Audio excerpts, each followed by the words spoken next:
अजून अंतिम टप्प्यात हे काम अजून सगळं झालं नाही, पण सगळं झाल्यावर तुम्हाला खूप फरक जाणवेल.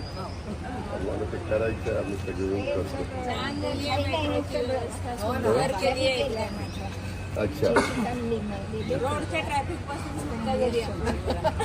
आता मला खरेदीकर तेच म्हणत होते म्हणजे आता फार सोपं झालं सगळ्यांना. काही जरा ते रिंग रोडची सगळी कामं झाली आणि आमची मेट्रोची सगळी कामं झाली तर बराचसे वाहनं कमी होती. तोच प्रयत्न झाला. आता हर्डीकर मला सांगत होते साधारण 6 लाखपर्यंत गेले ना प्रवासी. 6 लाख गणपतीच्या दिवशी 6 लाख. पण ते आता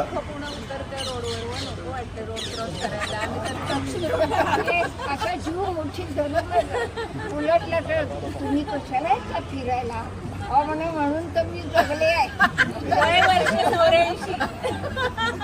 ठीक आहे. सगळ्यांना दिवाळीची खूप